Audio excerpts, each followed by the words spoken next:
ಪ್ರತಿಯೊಬ್ಬ ಆತ್ಮೀಯ ಸರ್ಕಾರಿ ನೌಕರರು, ಅದರಲ್ಲೂ ವಿಶೇಷವಾಗಿ ಕರ್ನಾಟಕ ರಾಜ್ಯದ ವಿವಿಧ ಇಲಾಖೆಗಳಲ್ಲಿ ಕೆಲಸ ಮಾಡ್ತಿರುವಂಥ ಸರ್ಕಾರಿ ನೌಕರರಿರ್ಬೋದು, ಸರ್ಕಾರಿ ಕೆಲಸ ಮಾಡಿ ರಿಟೈರ್ಡ್ ಆಗಿರುವಂತಹ ನಿವೃತ್ತ ಸರ್ಕಾರಿ ನೌಕರರು, ಪಿಂಚಣಿದಾರರು, ಕುಟುಂಬ ಪಿಂಚಣಿದಾರರ ಎಷ್ಟೋ ವರ್ಷಗಳ ಕನಸುಗಳು ಈಡೇರುವಂಥ ಕ್ಷಣ ಬಂದಿದೆ. ನೀವು ಪಡಿತಿರುವಂಥ ಸಂಬಳ, ಈಗ ಹಾಲಿ ಏನು ಪಡಿತಿದ್ದೀರಲ್ಲ ಸ್ಯಾಲ್ರಿ ಹಾಗೂ ಪೆನ್ಷನ್ನಲ್ಲಿ 10% ಸಂಬಳ ಪಿಂಚಣಿ ಹೆಚ್ಚಳ ಆಗತ್ತೆ. ನಿಮ್ಮೆಲ್ಲರ ನಿರೀಕ್ಷೆಗಳು ಈಡೇರುತ್ತೆ. ಖಂಡಿತವಾಗಿಯೂ ಅದು ಸಾಧ್ಯ ಆಗತ್ತೆ. ಯಾವ ವಿಚಾರದಲ್ಲಿ? ಬಾಕಿ ಇರುವಂತಹ 18 ತಿಂಗಳ DA ಸಿಗುವ ಬಗ್ಗೆ ಒಂದು ಗುಡ್ ನ್ಯೂಸ್ ಬರ್ತಾ ಇದೆ. ಕರೋನಾ ಕಾಲದಲ್ಲಿ ಬಾಕಿ ಇದ್ದಂತಹ 18 ತಿಂಗಳ DA ನಿಮಗೆಲ್ಲರಿಗೂ ಸಿಗೋಂಥ ಸುದ್ದಿಯನ್ನು ಈ ದಿನ ತೆಗೆದುಕೊಂಡು ಬಂದಿದ್ದೀನಿ. ರಾಜ್ಯ ಸರ್ಕಾರ ಕೂಡ ನಿಮಗೆ ಈ ಸಿಹಿ ಸುದ್ದಿಯನ್ನು ಕೊಡುತ್ತೆ. ನೌಕರರ ಸಂಘಗಳು ಈ ಬಗ್ಗೆ ಹೆಚ್ಚಿನ ಒತ್ತಾಯವನ್ನು ಮಾಡ್ತಾ ಇದ್ದಾವೆ.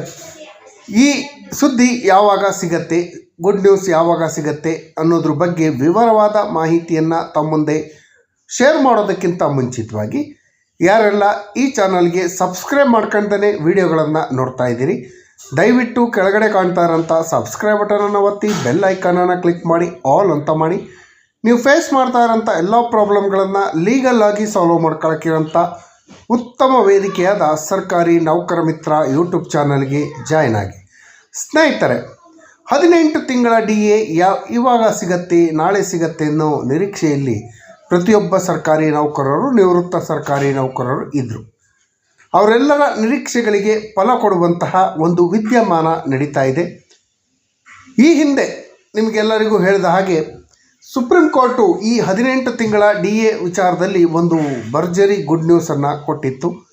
ಪಿಂಚಣಿ ಭಿಕ್ಷೆಯಲ್ಲ, ಅದು ನೌಕರರ ಹಕ್ಕು, ಅದನ್ನು ಕೊಡಲೇಬೇಕು. ಅದನ್ನು ಆರ್ಥಿಕ ಅಶಿಸ್ತಿನ ನೆಪ ಹೇಳಿ, ಆರ್ಥಿಕ ಪರಿಸ್ಥಿತಿ ಸರಿಯಿಲ್ಲ ಅನ್ನೋ ನೆಪ ಹೇಳಿ ಅವರಿಗೆ ನ್ಯಾಯಯುತವಾಗಿ ಸಿಗಬೇಕಾಗಿರುವಂತಹ ಸಂಬಳ, ಪಿಂಚಣಿಯನ್ನು ಹಾಗೂ DAಯನ್ನು ನಿರಾಕರಿಸೋದು ತಪ್ಪು ಅಂತ ಹೇಳಿ ಸುಪ್ರೀಂ ಕೋರ್ಟ್ ಆದೇಶವನ್ನು ನೀಡಿತ್ತು.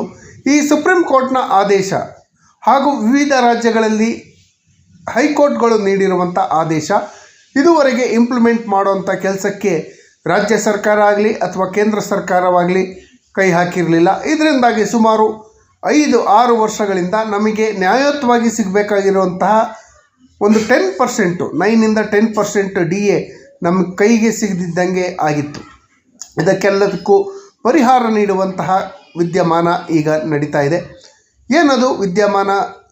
ಪರಿಹಾರ ನೀಡುವಂಥ ವಿದ್ಯಮಾನ ಅಂತ ನೋಡೋದಾದರೆ, ಸುಪ್ರೀಂ ಕೋರ್ಟ್ ಹಾಗೂ ಹೈಕೋರ್ಟ್ಗಳ ಆದೇಶವನ್ನು ತಕ್ಷಣ ಇಂಪ್ಲಿಮೆಂಟ್ ಮಾಡಿ ನ್ಯಾಯಾಂಗ ನಿಂದನೆಯನ್ನು ತಪ್ಪಿಸ್ಕೊಳ್ಳೋಕ್ಕೆ ಒಂದು ದಾರಿಯನ್ನು ಕೇಂದ್ರ ಸರ್ಕಾರ ಹುಡುಕಿದೆ.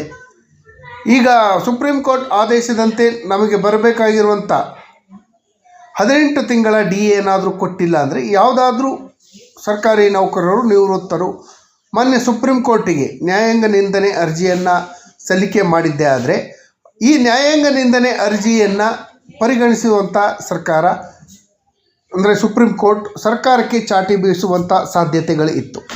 ಅದಕ್ಕಾಗಿ ಸರ್ಕಾರ ಈ ಸುಪ್ರೀಂ ಕೋರ್ಟ್ ಆದೇಶವನ್ನು ಯಥಾವತ್ತಾಗಿ ಇಂಪ್ಲಿಮೆಂಟ್ ಮಾಡಬೇಕು ಹಾಗೂ ನೌಕರರು, ಕಾರ್ಮಿಕರು, ನಿವೃತ್ತ ನೌಕರರು, ಪಿಂಚಣಿದಾರರು, ಕುಟುಂಬ ಪಿಂಚಣಿದಾರರು ಏನು ಒತ್ತಾಯಗಳನ್ನು ಮಾಡ್ತಾಯಿದ್ರು, ನಮಗೆ ನ್ಯಾಯಯುತವಾಗಿ ಸಿಗಬೇಕಾದಂಥ 18 ತಿಂಗಳ DAಯನ್ನು ತಕ್ಷಣ ನೀಡಬೇಕು ಅಂತ ಹೇಳಿ ಈ ಮನವಿಗೂ ಕೂಡ ಕೇಂದ್ರ ಸರ್ಕಾರ ಒಪ್ಪುವ ಸಾಧ್ಯತೆ ಇದೆ.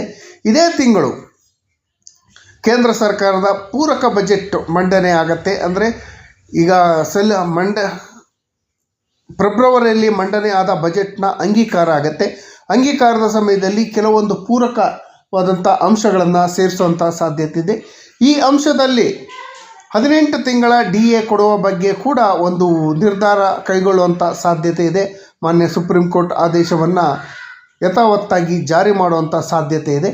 ಕೇಂದ್ರ ಸರ್ಕಾರ ಈ ನಿರ್ಧಾರವನ್ನು ಕೈಗೊಂಡಿದ್ದೆ ಆದರೆ, ಈಗ ನೀವೇನು ಪಡಿತಾ ಇದ್ದೀರಲ್ಲ ಸ್ಯಾಲ್ರಿ, ಆ ಸ್ಯಾಲ್ರಿ ಒಳಗೆ 10% ಎಕ್ಸ್ಟ್ರಾ ಆಗುತ್ತೆ. ಅಂದರೆ 18 ತಿಂಗಳ ಬಾಕಿ DA ಸುಮಾರು 9% ಅಥವಾ 10%. ಸಂಬಳಗಳು ಜಾಸ್ತಿ ಆಗುತ್ತೆ. ನೀವೊಂದು 60,000 ಬೇಸಿಕ್ಕನ್ನು ಪಡ್ಕೊಳ್ತಾ ಇದ್ರಿ ಅಂತ ಹೇಳಿದ್ರೆ ಒಂದು 6,000 ರೂಪಾಯಿ ಜಾಸ್ತಿ ಆಗುತ್ತೆ. 1,00,000 ಬೇಸಿಕ್ ಇತ್ತು ಅಂತ ಹೇಳಿದ್ರೆ ಅವರಿಗೆ ಒಂದು 10,000 ರೂಪಾಯಿ ಜಾಸ್ತಿ ಆಗುತ್ತೆ. ಅದೇ ಒಂದು 25,000 ರೂಪಾಯಿ ನೀವು ಪಿಂಚಣಿಯನ್ನು ಪಡಿತಾ ಇದ್ದೀರಿ ಅಂದರೆ ಅವರಿಗೊಂದು 2,500 ರೂಪಾಯಿ ಪಿಂಚಣಿಗಳು ಹೆಚ್ಚಳ ಆಗತ್ತೆ. ಇದರಿಂದಾಗಿ ನೌಕರರು, ಕಾರ್ಮಿಕರು, ಪಿಂಚಣಿದಾರರಿಗೆ ಉಪಯೋಗ ಆಗತ್ತೆ. ಕೇಂದ್ರ ಸರ್ಕಾರ ಏನೋ ತನ್ನ ನೌಕರರಿಗೆ ಸುಮಾರು 40 ಲಕ್ಷಕ್ಕೂ ಹೆಚ್ಚಿರುವಂಥ ಸರ್ಕಾರಿ ನೌಕರರು, 69 ಲಕ್ಷಕ್ಕೂ ಹೆಚ್ಚಿರುವಂಥ ಪಿಂಚಣಿದಾರರಿಗೆ 18 ತಿಂಗಳ DA ಕೊಟ್ಟರೆ ರಾಜ್ಯ ಸರ್ಕಾರಿ ನೌಕರರು ಯಾಕೆ ಸಂಭ್ರಮ ಪಡ್ಬೋದಕ್ಕೂ ಅಂತ ಹೇಳಿ ನೀವು ಪ್ರಶ್ನೆ ಮಾಡ್ಬೋದು. ಖಂಡಿತವಾಗಿಯೂ ಸಂಭ್ರಮ ಪಡುವಂತಹ ವಿಚಾರವೇ ಅಂತ ಹೇಳ್ಬೋದು.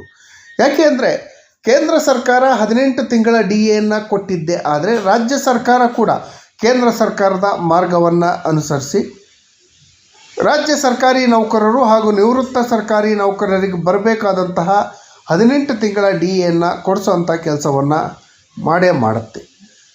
ಹಾಗಾಗಿ ರಾಜ್ಯ ಸರ್ಕಾರಿ ನೌಕರರು ಹಾಗೂ ನಿವೃತ್ತ ಸರ್ಕಾರಿ ನೌಕರರಿಗೂ ಕೂಡ 10% ಸಂಬಳ ಹಾಗೂ ಪಿಂಚಣಿಗಳು ಹೆಚ್ಚಳ ಆಗತ್ತೆ. ಅದ್ರ ಜೊತೆಯಲ್ಲಿ ನಮ್ಮ ಪ್ರಮುಖ ಬೇಡಿಕೆ ಏನು ಅಂತ ಹೇಳಿದ್ರೆ, ಆಗಲೇ 7th ಪೇ ಕಮಿಷನ್ ಅವಧಿನೇ ಮುಗಿತಾ ಬಂತು. 2022ರಿಂದ 27 ಅಂದರೆ ಮುಗದೇ ಹೋಗುತ್ತೆ. ಆದರೂ ಕೂಡ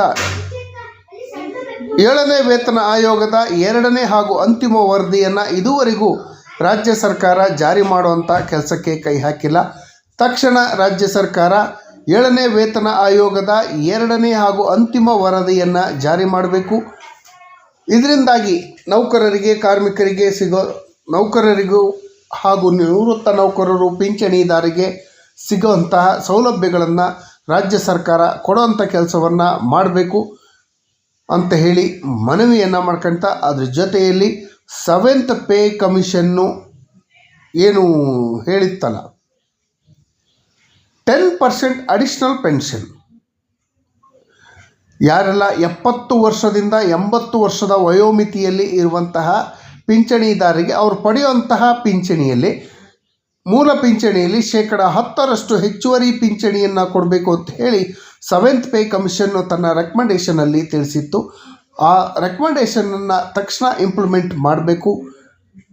2027ರಲ್ಲಿ 7th ಪೇ ಕಮಿಷನ್ನು ಏನು ರೆಕಮೆಂಡೇಷನ್ ಮಾಡಿದಂತಹ ಸೆಂಟ್ರಲ್ ಪೇಯನ್ನು ಕೂಡ ರಾಜ್ಯ ಸರ್ಕಾರಿ ನೌಕರರಿಗೆ, ನಿವೃತ್ತ ನೌಕರರಿಗೆ, ಪಿಂಚಣಿದಾರರಿಗೆ ಜಾರಿ ಮಾಡಬೇಕು. ಕೇಂದ್ರ ಸರ್ಕಾರ ಹಾಗೂ ರಾಜ್ಯ ಸರ್ಕಾರಿ ನೌಕರರ ಮಧ್ಯೆ ಇರುವಂತಹ ತಾರತಮ್ಯವನ್ನು ನಿವಾರಣೆ ಮಾಡುವಂಥ ಕೆಲಸವನ್ನು ಮಾಡಬೇಕು ಅಂತ ಹೇಳಿ ರಾಜ್ಯ ಸರ್ಕಾರದಲ್ಲಿ ಕೇಳ್ಕೊಳ್ತಾ, ಮತ್ತೊಮ್ಮೆ ಕೇಂದ್ರ ಸರ್ಕಾರದಲ್ಲಿ ನಾವು ಮನವಿ ಮಾಡ್ಕೊಳ್ಳೋದೇನೆಂದರೆ, ಕರೋನಾ ಕಾಲದಲ್ಲಿ ದೇಶಕ್ಕೋಸ್ಕರ ದೇಶದ ಆರ್ಥಿಕ ಪರಿಸ್ಥಿತಿಯನ್ನು ಸರಿಯಾಗಿಡಬೇಕು. ದೇಶ ಕಷ್ಟದಲ್ಲಿದ್ದಾಗ ಸರ್ಕಾರಿ ನೌಕರರು, ನಿವೃತ್ತ ಸರ್ಕಾರಿ ನೌಕರರು, ಪಿಂಚಣಿದಾರರು ನಿಮ್ಮ ಜೊತೆ ನಿಲ್ಲಬೇಕು ಅನ್ನೋ ಉದ್ದೇಶಕ್ಕಾಗಿ ನಾವು ಸ್ಯಾಕ್ರಿಫೈಸನ್ನು ಮಾಡಿದ್ದು. 18 ತಿಂಗಳ DAಯನ್ನು ಸ್ಯಾಕ್ರಿಫೈಸ್ ಮಾಡಿದ್ದು. ಆ DAಯನ್ನು ತಕ್ಷಣ ಕೊಡುವಂಥ ಕೆಲಸವನ್ನು ರಾಜ್ಯ ಸರ್ಕಾರ ಕೈಗೊಳ್ಳಬೇಕು. ರಾಜ್ಯ ಸರ್ಕಾರ ಹಾಗೂ ಕೇಂದ್ರ ಸರ್ಕಾರ ಏನು 10% ಅಡಿಷ್ನಲ್ ಪೆನ್ಷನ್ ಬೆನಿಫಿಟ್ಸಿನ ಜೊತೆಯಲ್ಲಿ 18 ತಿಂಗಳ ಬಾಕಿ DAಯನ್ನು ಕೊಡುವಂಥ ಕೆಲಸಕ್ಕೆ ಕೈ ಹಾಕಬೇಕು ಅಂತ ಹೇಳಿ ಮನವಿಯನ್ನು ಮಾಡ್ಕೊಳ್ತೀನಿ. ಅದ್ರ ಜೊತೆಯಲ್ಲಿ ಕ್ಯಾಶ್ಲೆಸ್ ಟ್ರೀಟ್ಮೆಂಟಿನ ಅವ್ಯವಸ್ಥೆಯನ್ನು ರಾಜ್ಯ ಸರ್ಕಾರ ತಕ್ಷಣ ಬಗೆಹರಿಸಬೇಕು. ಸರ್ಕಾರಿ ನೌಕರರು ಟ್ರೀಟ್ಮೆಂಟಿಗಾಗಿ ಹೋಗುವಂಥ ಆಸ್ಪತ್ರೆಗಳಲ್ಲಿ ಸರ್ಕಾರಿ ನೌಕರರು ಅಂದರೆ ಒಂಥರ ನಿರ್ಲಕ್ಷ್ಯ ಭಾವನೆಯಿಂದ ನೋಡುವಂಥ ಪರಿಸ್ಥಿತಿ ನಿರ್ಮಾಣ ಆಗಿದೆ. ಈ ನಿರ್ಲಕ್ಷ್ಯ ಭಾವನೆಯನ್ನು ತೆಗೆದುಹಾಕಿ ಸರ್ಕಾರಿ ನೌಕರರು ಹಾಗೂ ಕುಟುಂಬ ವರ್ಗದವರಿಗೆ ಹಾಗೂ ಸರ್ಕಾರಿ ನೌಕರರ ಅವಲಂಬಿತರಿಗೆ ಸಿಗಬೇಕಾದಂತಹ ಚಿಕಿತ್ಸೆಯನ್ನು ಕೊಡಿಸುವಂಥ ಕೆಲಸವನ್ನು ಮಾಡಬೇಕು. ಆಸ್ಪತ್ರೆಗಳಲ್ಲಿ ನಗದು ಹಣಕ್ಕಾಗಿ ಬೇಡಿಕೆಯನ್ನು ಇಡ್ತಾ ಇದ್ದಾರೆ. ಆ ಬೇಡಿಕೆ ಇಡುವಂತಹ ಕೆಲಸವನ್ನು ತಪ್ಪಿಸಬೇಕು. ಕ್ಯಾಶ್ಲೆಸ್ ಅಂದರೆ ದುಡ್ಡಿಲ್ದೇ ಟ್ರೀಟ್ಮೆಂಟನ್ನು ಕೊಡುವಂಥ ಕೆಲಸವನ್ನು ಮಾಡಬೇಕು. ದುಡ್ಡು ಕೊಟ್ಟು ಟ್ರೀಟ್ಮೆಂಟ್ ತಗೊಳ್ಳೋದಾದರೆ ಇದಕ್ಕಿಂತ ಬೇರೆ ಯೋಜನೆಗಳೇ ಚೆನ್ನಾಗಿದ್ದಾವೆ. ಹಾಗಾಗಿ ಈ ಗೊಂದಲವನ್ನು ನಿವಾರಿಸುವಂಥ ಕೆಲಸವನ್ನು ಮಾಡಬೇಕು.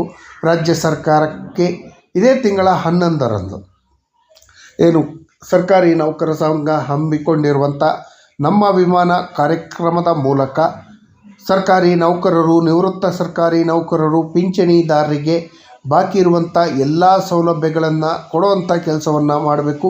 ನಿವೃತ್ತ ಸರ್ಕಾರಿ ನೌಕರರು ಹಾಗೂ ಪಿಂಚಣಿದಾರರಿಗೆ 7th ಪೇ ಕಮಿಷನ್ನಲ್ಲಿ ಬಾಕಿ ಇರುವಂತಹ ಸಂಧ್ಯಾ ಕಿರಣ ಯೋಜನೆಯನ್ನು ತಕ್ಷಣ ಜಾರಿ ಮಾಡಿ ಅವರು ಹಾಗೂ ಅವರ ಕುಟುಂಬ ವರ್ಗದವರಿಗೆ ಉತ್ತಮ ಆರೋಗ್ಯ ಯೋಜನೆಯನ್ನು, ಕ್ಯಾಶ್ಲೆಸ್ ಟ್ರೀಟ್ಮೆಂಟನ್ನು ಘೋಷಣೆ ಮಾಡಬೇಕು ಅಂತ ಹೇಳ್ತಾ, ಈ ಮಾಹಿತಿ ತಮಗೆಲ್ಲರಿಗೂ ಇಷ್ಟ ಆಗಿದ್ದರೆ ದಯವಿಟ್ಟು ಕೆಳಗಡೆ ಕಾಣ್ತಾ ಇರೋಂಥ ಸಬ್ಸ್ಕ್ರೈಬ್ ಬಟನನ್ನು ಒತ್ತಿ, ಬೆಲ್ ಐಕಾನನ್ನು ಕ್ಲಿಕ್ ಮಾಡಿ, ಆಲ್ ಅಂತ ಮಾಡಿ. ಧನ್ಯವಾದಗಳು. ಜೈ ಹಿಂದ್.